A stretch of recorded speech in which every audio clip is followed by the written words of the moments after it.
사랑하는 여러분, 오늘 우리는 하나님의 은혜가 단지 성경 속 과거의 이야기가 아니라 지금 이 순간 우리의 삶 속에서도 이루어진다는 것을 함께 나누고자 합니다. 사람들은 종종 이렇게 말합니다. 성경은 옛날 사람들의 이야기일 뿐 오늘 우리 삶과는 상관이 없다고 말합니다. 그러나 그렇지 않습니다. 하나님의 말씀은 과거에 머물러 있는 기록이 아니라 살아있고 운동력 있는 현재의 능력입니다. 히브리서 4장 12절은 이렇게 말씀합니다. 하나님의 말씀은 살아있고 활력이 있어 좌우의 날선 어떤 검보다도 예리하여 혼과 영과 및 관절과 골수를 찔러 쪼개기까지 하며 또 마음의 생각과 뜻을 판단하나니. 오늘도 하나님의 말씀은 우리의 마음을 꿰뚫고 우리의 삶을 비추며 절망 속에서 길을 밝히시는 등불이 됩니다. 예레미야 29장 11절에서 하나님은 이렇게 말씀하셨습니다. 여호와의 말씀이니라. 너희를 향한 나의 생각을 내가 아나니 평안이요 재앙이 아니니라. 너희에게 미래와 희망을 주는 것이니라. 이 약속은 바벨론 포로로 끌려간 이스라엘 백성들에게 주신 것이었습니다. 그들의 현실은 눈물과 절망이었습니다. 나라를 잃었고 자유를 빼앗겼고 꿈이 사라졌습니다. 그러나 하나님은 그 자리에서 소망을 말씀하셨습니다. 사랑하는 여러분, 혹시 지금 여러분의 삶이 바벨론과 같지 않습니까? 희망이 보이지 않고 모든 것이 무너진 것 같습니까? 그러나 하나님은 여전히 말씀하십니다. 나는 너에게 미래와 희망을 주겠다. 우리가 붙잡아야 할 것은 눈앞의 현실이 아니라 변하지 않는 하나님의 약속입니다. 현실은 흔들리지만 하나님의 말씀은 흔들리지 않습니다. 환경은 변하지만 하나님의 계획은 변하지 않습니다. 성경을 보면 수많은 사람들이 실패와 고난을 겪었지만 그 끝은 언제나 회복이었습니다. 아브라함은 자녀가 없어 절망했지만 하나님의 약속으로 믿음의 조상이 되었습니다. 요셉은 형들에게 팔려 노예가 되었지만 애굽의 총리가 되었습니다. 모세는 도망자가 되었지만 이스라엘을 구원한 지도자가 되었습니다. 하나님의 약속은 언제나 현실을 뛰어넘습니다. 눈물로 시작했지만 기쁨으로 끝나게 하십니다. 무너진 자리를 회복의 자리로 바꾸십니다. 시편 30편 5절은 이렇게 고백합니다. 저녁에는 울음이 기숙할지라도 아침에는 기쁨이 오리로다. 이 말씀이 오늘 우리의 삶에도 그대로 이루어집니다. 오늘 눈물로 밤을 지새우는 이에게도 반드시 아침에 기쁨이 찾아옵니다. 사랑하는 여러분, 혹시 지금도 무거운 짐을 지고 계십니까? 마태복음 11장 28절에서 예수님은 이렇게 말씀하십니다. 수고하고 무거운 짐 진 자들아 다 내게로 오라. 내가 너희를 쉬게 하리라. 이 말씀은 단순한 위로가 아니라 실제적 초대입니다. 예수님은 오늘도 우리의 짐을 대신 지고 우리에게 참된 쉼을 주십니다. 우리는 때때로 스스로의 힘으로 살아가려 합니다. 그러나 인생의 무게는 우리의 힘으로 감당할 수 없습니다. 그래서 하나님은 우리를 초대하십니다. 내게로 오라. 그분께 맡길 때 참된 평안이 찾아옵니다. 사랑하는 성도 여러분, 하나님은 지금도 살아계셔서 우리의 삶 속에 일하시고 계십니다. 병든 자에게는 치유를, 상처 입은 자에게는 회복을, 절망한 자에게는 소망을 주십니다. 오늘도 하나님의 은혜는 흘러넘치고 있습니다.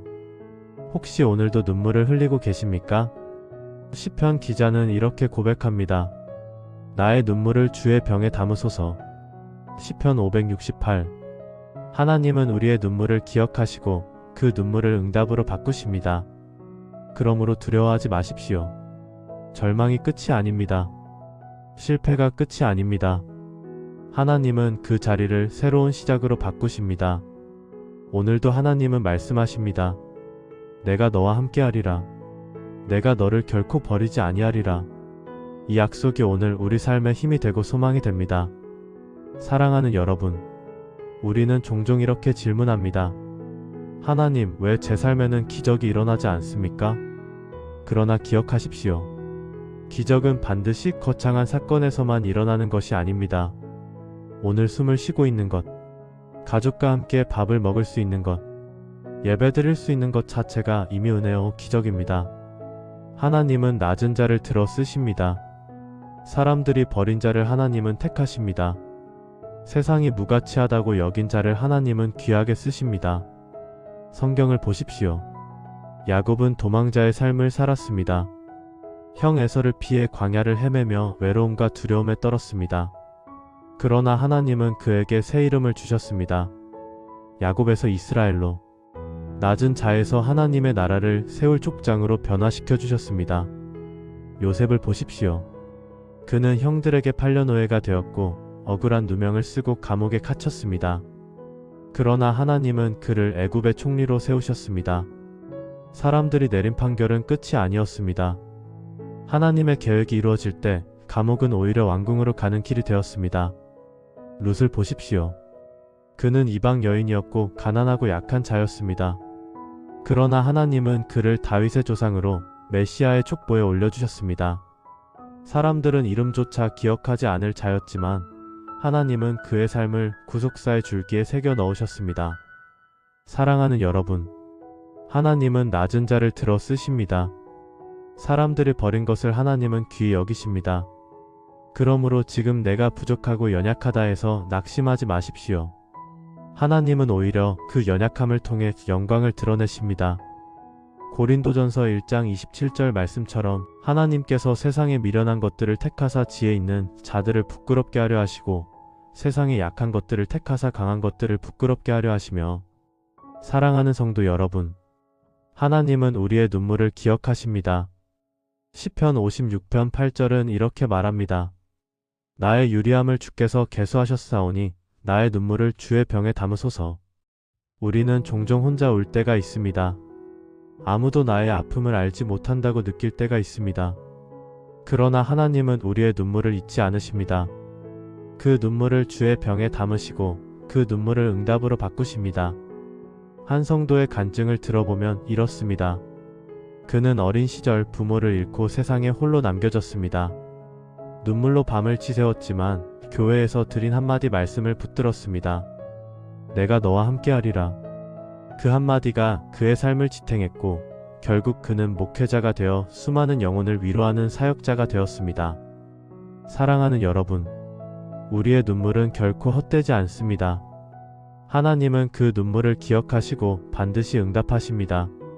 마태복음 5장 4절은 이렇게 말씀합니다. 애통하는 자는 복이 있나니 그들이 위로를 받을 것이며, 예수님은 애통하는 자를 외면하지 않으십니다. 오히려 그 마음을 가장 먼저 위로하십니다. 그러므로 낙심하지 마십시오. 지금의 눈물이 반드시 위로로 바뀌게 될 것입니다. 오늘의 고통이 내일의 감사로 바뀔 것입니다. 사랑하는 여러분, 혹시 여러분의 삶이 지금 요셉처럼 감옥과 같습니까? 꿈이 사라지고 소망이 닫힌 것 같습니까? 그러나 하나님은 여전히 말씀하십니다. 너는 내 것이다. 내가 너를 버리지 않는다. 이 약속은 변하지 않습니다.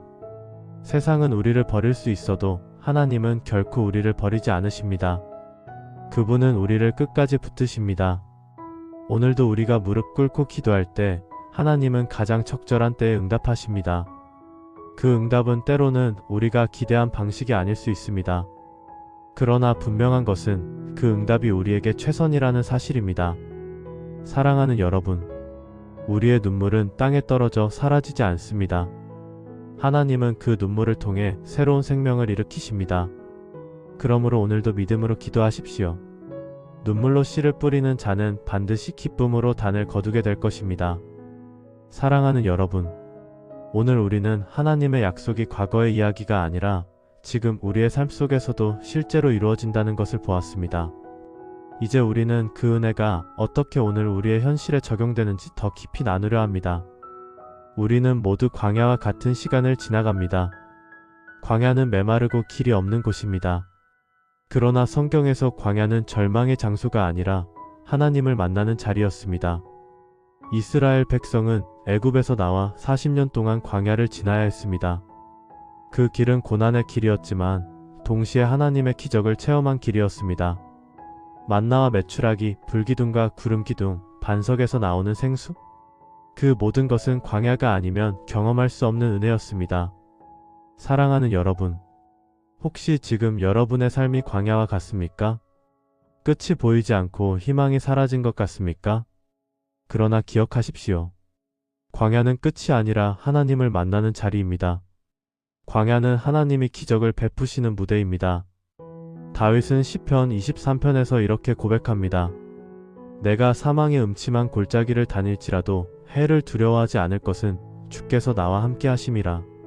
사망의 골짜기조차도 주님이 함께 하시면 두려움이 사라집니다. 고난의 자리조차도 주님이 함께 하시면 은혜의 자리로 바뀝니다. 사랑하는 여러분, 하나님의 은혜는 단지 과거의 추억이 아닙니다. 오늘도 살아있고 오늘도 역사하고 있습니다. 우리의 삶 속 작은 일상 가운데서도 그 은혜는 흘러가고 있습니다. 오늘 숨쉬고 있다는 것, 오늘 말씀을 듣고 있다는 것, 가족과 함께 있다는 것, 이 모든 것이 하나님의 은혜입니다. 하나님은 우리의 작은 삶에도 관심을 가지십니다. 머리털까지 세신 바 되었다 하셨습니다. 참새 한 마리도 하나님의 허락 없이는 떨어지지 않는다고 하셨습니다. 그렇다면 하나님의 자녀된 우리를 어찌 버리시겠습니까? 사랑하는 여러분, 하나님의 은혜는 언제나 우리 곁에 있습니다. 우리가 눈치채지 못할 때도 주님은 조용히 우리 곁을 지키고 계십니다. 우리가 절망할 때도 주님은 희망을 준비하고 계십니다. 우리가 실패할 때도 주님은 회복의 길을 열어놓고 계십니다. 로마서 8장 28절은 이렇게 말씀합니다. 우리가 알거니와 하나님을 사랑하는 자, 곧 그 뜻대로 부르심을 입은 자들에게는 모든 것이 합력하여 선을 이루느니라. 모든 것이 선을 이루게 하시는 하나님, 그분은 우리의 아픔도, 우리의 눈물도, 우리의 실패도 사용하십니다. 그리고 결국에는 우리를 향한 선한 뜻을 이루십니다. 사랑하는 여러분, 오늘 우리의 인생은 때때로 이해되지 않는 일로 가득합니다. 왜 이런 일이 내게 일어났는지, 왜 나는 이 길을 걸어야 하는지 알 수 없을 때가 있습니다. 그러나 하나님은 결코 실수하지 않으십니다. 하나님의 섭리는 언제나 완전합니다. 요셉의 삶을 기억하십시오. 그는 형들의 미움으로 팔려 노예가 되었고 감옥에 갇혔습니다. 그러나 하나님은 그 과정을 통해 애굽의 총리로 세우셨습니다. 그리고 그 고난을 통해 수많은 사람들의 생명을 살리셨습니다. 사랑하는 여러분, 우리의 삶도 마찬가지입니다. 지금은 이해할 수 없지만 언젠가는 감사하게 될 날이 옵니다. 오늘의 눈물이 내일의 감사로 바뀔 날이 옵니다. 시편 126편 5절은 이렇게 말씀합니다. 눈물을 흘리며 씨를 뿌리는 자는 기쁨으로 단을 거두리로다. 지금의 눈물은 헛되지 않습니다. 그 눈물은 반드시 열매가 됩니다. 그러므로 낙심하지 마십시오. 절망하지 마십시오. 하나님은 지금도 우리 삶 속에 회복과 축복을 준비하고 계십니다. 사랑하는 여러분, 하나님은 우리의 삶을 결코 실패로 끝내지 않으십니다. 우리가 무너졌다고 느끼는 바로 그 자리에서 하나님은 새로운 길을 열어주십니다. 예수님은 요한복음 10장 10절에서 이렇게 말씀하셨습니다. 도둑이 오는 것은 도둑질하고 죽이고 멸망시키려는 것뿐이요 내가 온 것은 양으로 생명을 얻게 하고 더 풍성히 얻게 하려는 것이라. 주님은 우리의 삶이 풍성하기를 원하십니다. 풍성한 삶은 물질의 풍요로움만이 아니라 영혼이 살아나고 마음이 치유되는 참된 풍성함입니다.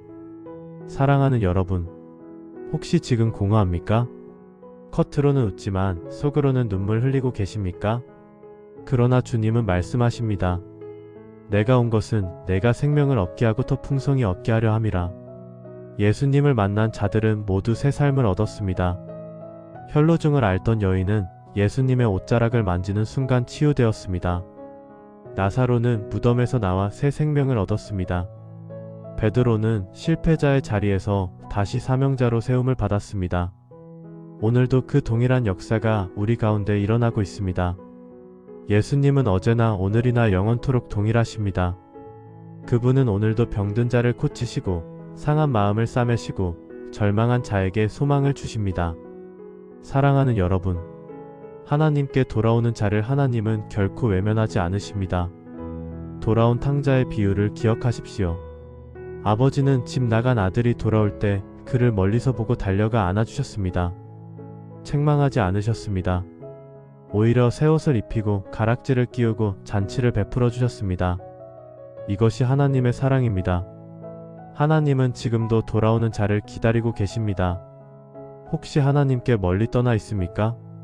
그러나 하나님은 여전히 당신을 기다리고 계십니다. 돌아오라. 내가 너를 안아주겠다. 사랑하는 여러분, 하나님은 우리의 과거를 묻지 않으십니다. 우리의 실패를 책망하지 않으십니다. 우리를 조건 없이 사랑하시고 다시 세워주십니다. 이사야 43장 18-19절 말씀을 기억하십시오. 너희는 이전 일을 기억하지 말며 옛날 일을 생각하지 말라. 보라, 내가 새 일을 행하리니 이제 나타낼 것이라. 너희가 그것을 알지 못하겠느냐? 반드시 내가 광야의 키를 사막의 강을 내리니. 사랑하는 여러분, 하나님은 새로운 일을 행하십니다. 광야의 키를 내십니다. 사막의 강을 내십니다. 사람이 볼 때 불가능해 보이는 자리에서도 하나님은 새 길을 여십니다. 그러므로 소망을 버리지 마십시오. 오늘도 하나님은 당신의 삶에 새 일을 준비하고 계십니다. 사랑하는 여러분, 이제 우리는 하나님의 은혜와 회복의 약속이 오늘 우리의 삶 속에서도 실제로 이루어진다는 것을 함께 보았습니다. 엘리야는 절망 속에서 다시 일어났습니다. 다윗은 죄 가운데서도 회개하고 다시 사명을 붙잡았습니다. 베드로는 실패와 눈물 속에서 다시 사도로 세움을 받았습니다. 그리고 하나님은 오늘도 우리 삶 속에서 동일한 회복을 이루십니다. 사랑하는 여러분, 혹시 지금 삶이 무너져 있습니까? 그러나 하나님은 그 무너진 자리를 새롭게 하십니다. 혹시 눈물 속에 있습니까? 그러나 하나님은 그 눈물을 기쁨으로 바꾸십니다. 혹시 절망 가운데 있습니까? 그러나 하나님은 그 절망의 끝에서 새로운 시작을 여십니다. 오늘 우리가 붙잡아야 할 말씀은 이것입니다. 로마서 8장 38-39절. 내가 확신하노니 사망이나 생명이나 천사들이나 권세자들이나 현재일이나 장래일이나 능력이나 높음이나 깊음이나 다른 어떤 피조물이라도 우리를 우리 주 그리스도 예수 안에 있는 하나님의 사랑에서 끊을 수 없으리라. 그 누구도 우리를 하나님의 사랑에서 끊을 수 없습니다. 우리의 실패도, 우리의 눈물도, 우리의 과거도, 심지어 사망조차도 하나님의 사랑을 끊을 수 없습니다. 사랑하는 여러분, 그러므로 낙심하지 마십시오. 하나님의 사랑은 변하지 않습니다. 그분의 은혜는 오늘도 우리와 함께합니다. 이제 우리의 입술로 이렇게 고백합시다. 주님, 나는 연약합니다. 그러나 주님의 은혜로 다시 일어섭니다. 주님의 사랑으로 다시 걸어갑니다.